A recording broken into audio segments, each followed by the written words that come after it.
Salut à tous, on se retrouve aujourd'hui pour une nouvelle vidéo et comme vous pouvez le voir effectivement j'ai déménagé mais ça on s'en fout, même si ça me fait une plutôt bonne excuse pour ne pas avoir sorti de vidéo ces temps-ci.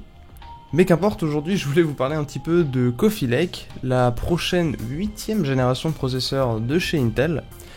Alors certains savent déjà, ce sera un TOC, donc on aura toujours la même finesse de gravure, il n'y aura pas d'amélioration à ce niveau-là, mais on aura une nouvelle micro-architecture. J'entrerai pas dans les détails, mais on aura l'apparition donc de i3 soudainement quad-core, avec 8 threads, toujours l'hyper-threading, et des i5 et des i7 à 6 cœurs. Donc en théorie, un plutôt bon gain de performance, surtout si cette nouvelle micro-architecture s'avère performante.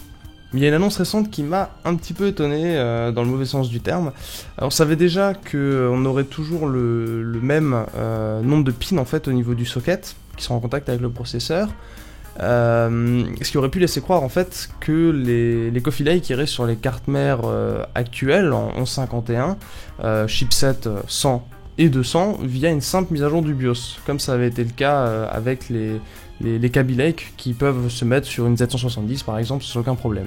Et en fait pas du tout, et c'est bien là le problème.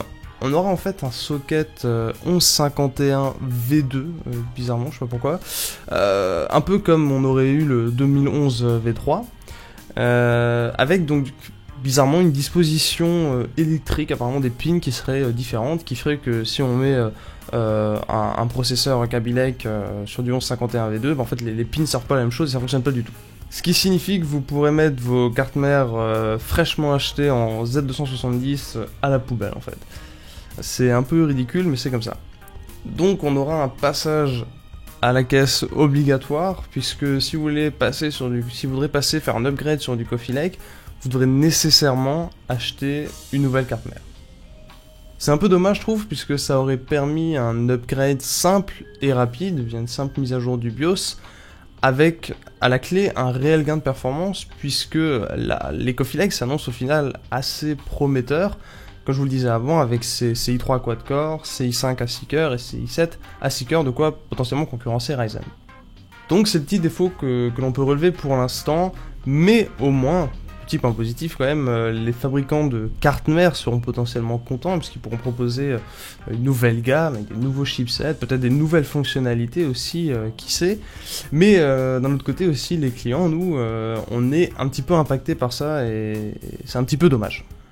Voilà qui conclut cette courte vidéo, très brève. Je voulais simplement revenir là-dessus parce que c'est quelque chose qui m'avait interpellé aujourd'hui. Donc je me suis dit pourquoi pas faire une petite vidéo dans un format un petit peu différent.